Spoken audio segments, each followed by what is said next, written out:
How you doing, tool users? Today we have a very special episode here. This is probably one of the most advanced tools I've went over in the series. It's this is called a multimeter. This meter here, it's hard to see it with the sunlight. There we go. We'll get to somewhere where there's a little bit better sun. I got the truck here to show you how to do some of this stuff. But anyhow, let me grab my other stuff here real quick as I move it over. So this right here is called a multimeter. And this is your go-to tool for diagnosing electrical problems. I'm not going to get into the intricacies of diagnosing electrical problems, as it's a pretty deep subject, but I will show you the basics of using the tool. And as a little bonus, I'm kind of going to go over, car batteries and when it might be your car battery versus your alternator versus your starter. There's a lot of confusion about that, so we'll go over that kind of stuff. But anyhow, first thing foremost, this meter here is similar to most meters in the functions that it does. So you see this V with the curly symbol. I'm going to turn the knob to it right here above it. This is AC current. This is the current you would, or this is the voltage you would use rather to check AC current out on like outlets. If you have an outlet that's not working in your house, it's going to be using AC current. We're going to take this meter here real quick and go into my building, and I'll show you real quick how this does. You'll have to excuse my building, it is a mess. But anyhow, in here I have an outlet. Put these prongs into the outlet like so. If I can get a good connection, yeah, there we go. Now you can see my outlet has 123 volts. See a little flashing symbol up there? That means this is dangerous. It means be careful, it's live, it can shock you. But that's how you take a reading. See the 60 hertz up there? That's the hertz we have in the United States. Some other countries might use like 50 hertz. But that's the wavelength of the electricity, is 60 hertz. So that's how you would check an outlet in your house if it's not working correctly. So moving on, we'll move on to DC electricity. So when you're checking your house current, it has to be set to AC electricity. So let me get this meter set back up here, right?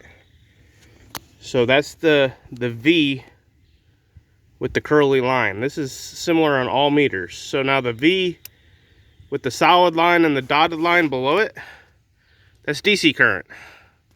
This is what you use to check any kind of battery power. AC is what comes from the electric company. DC is what comes from batteries. So when you're checking a battery, say this little 1.5 volt, I don't know if I can get on here or not with the phone in my hand as I'm filming. Yeah, oh yeah, I can. So you touch the probes to it and it gives you 1.596 volts. It's a 1.5 volt battery. So you know it's got a decent charge. It's actually brand new. I just pulled it out of a pack.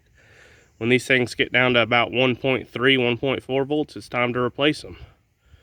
But that's the basics of checking a battery. You need to have your meter on DC current, DC voltage rather, not AC voltage. And you'll be able to do that. If you have it on AC, it's not going to give you a correct reading. It'll try to read it. We'll try this. We'll see if it does anything on my battery. Yeah, it's not reading correctly. So make sure you have it turned to the right dial. So now moving on, now we have, get it to where you can see my screen good. Now you have a car battery. All right, so what I like to do is I like to stick the ground in to the negative side of the battery down here. Let me see if I can hold that and hold this and get it to where you can see it. Okay, now I'm on my battery, so I got my positive lead on the battery post, negative lead on the negative post, so positive, negative, and I have 12.62. That's typically what you're gonna get on a reading of a good charged battery. If you have 12.4, it'll still probably start the car. 12.2 might start the car. When you start getting down to 12, 11.9, 11.8 and below, you have a battery that is weak. Several things could cause this. One could be the alternator's not charging it. The other could be age of the battery. So we'll go on to talking about the alternator charging. See if I can get a good, we'll just start the truck. So I'm gonna show you how to check if your alternator is charging. So you just seen the battery with the vehicle off is reading 12.6. So now I'm running the vehicle. The alternator is turning with the belt of the car. Now you see I have 14.9 volts, well 14.2 volts rather. That's indicative that my alternator is charging this battery. If I started the vehicle and the vehicle's battery voltage remained the same, that would be indicative that my alternator is not charging the battery. So if I had 12.6 volts and I started this truck and I still have 12.6 volts, that would mean that my battery is not charging, or my alternator is not charging the battery rather. So that's how you differentiate whether you have an alternator problem or a battery problem. You could have a battery problem that was caused by an alternator problem. You could have a battery that's weak because it was not charged. So what you need to do is take it off and put it on a charger and get it up to 12.4, 12.6 volts so you can test the rest of the system. So that would be how you would differentiate between whether you have an alternator problem or a battery problem. So moving on, we'll talk about starters. If you have battery voltage that's 12.6 volts on the battery and you're probing it right here, see now it's 12.9 because it charged a little, but you're probing it on the battery and you go to turn your key switch on and that voltage drops really low, like say like 6 volts, that's indicative that the battery's bad. That means your starter's trying to pull amperage from your battery and your battery might have a short in it. On the other hand, if you go and try to turn the key and the battery voltage remains the same and nothing happens, that's indicative that you have a starter issue. It could be the starter's bad, could be a connection issue. You might have one of these wires that go to your starter that's not making a good connection to the starter. Now, it's kind of a little trade secret here. What you can do a lot of times to get by until you can afford a starter is the solenoids will get kind of gummy and they won't function on the starter correctly. You can tap it lightly with a hammer and sometimes it'll jar it enough to where it'll turn the vehicle over and you'll be able to get it started. Vehicle starters are in different places on every vehicle. They're usually way down here. Let's go see if I can get it better. Yeah, there it is right there. Back there. Let's see. It's down. I can't get it on camera here, but they're usually in between the transmission and the engine somewhere. That's usually where they're located. So you'll want to check, take this meter and go down there and check and make sure you're getting 12 volts to the starter, at least. The next thing I'd like to discuss on this meter is checking continuity. So on here, let it focus. This right here, that little symbol, the omega symbol, that stands for ohms. That's continuity.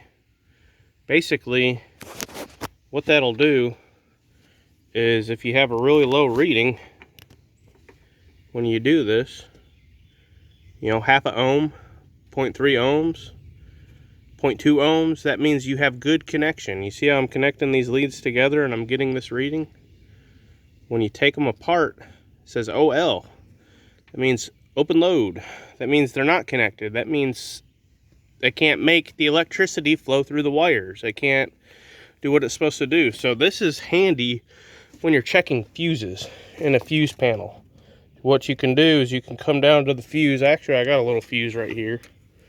You can come to the fuse, and if touch both of these to each end of the metal on the fuse, if the fuse is blown, you see the little element in there, filament? If that's blown, it's going to say OL. So when you come down here to your fuse box, you can go through and there's little access points to the fuse on the top here. You see those little indentations? That's metal on each side of the element in there. It kind of acts like a light bulb. It doesn't light up, it just, when it gets hot, it blows. So you can take, let me do this real quick. You can take it and you can go on each side like this, and that will give you a reading on here. That tells you if your fuse is good. So you don't even have to take the fuse out to test it. You can go through now. Granted, I'm not getting the greatest connection on these leads because I'm holding the phone while I do it, but you can see if the fuse is blown, it would say OL.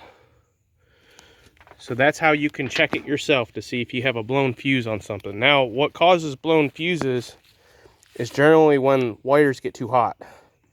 When they have a bad connection issue, or the item that is being powered is pulling too many amps.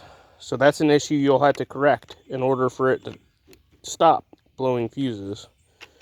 That's, for an example, a blower motor. When you run your AC and you got cold air or hot air blowing through these vents, there's a little thing called a blower motor in this truck. It's down there in the glove box that uses electricity to turn a little fan that causes air to come out of here. It blows the air out, you know, sort of like a fan, through these vents. Well, those things, sometimes as they get older, the bearings in the fan get a little old, and it causes it to use more electricity than it should. Well, more amperage than it should, rather. I'm saying electricity because this is a basic video. But anyhow, it'll blow a fuse. And then you'll put another one in. And then an hour or two later, it'll blow the fuse again. And you'll be like, oh, I just replaced the fuse. It should be fixed. No, it's not fixed, because what's happened is the blower motor got so old that the bearings are wore out and it's pulling more amperage than the fuse can handle. So what you have to do is you have to determine whether it was caused by just some kind of weird short that might not ever happen again, or if it's caused because a component is failing. If a component like a blower motor is failing, you have to replace the blower motor and then replace the fuse, and then you're good to go. Anyhow, I'm about going to wrap it up because this video is getting a little long. There was some other things I wanted to go over, like measuring amperage and stuff, but we won't be able to get to that today. Anyhow, these are the basics. You know, this is a really good tool for diagnosing electrical problems. They come in all shapes and sizes. You can get cheap ones, expensive ones. This one's pretty high dollar. It does infrared imaging. Here, takes a minute for it to load. Yeah, so you can go in and see, if I can get it, yeah, you can see hot and cold sources on an engine with this one. This one's pretty sophisticated. You don't have to buy that. You can buy a little cheap one to do what you need to do. Anyhow, y'all have a wonderful day. Take it easy.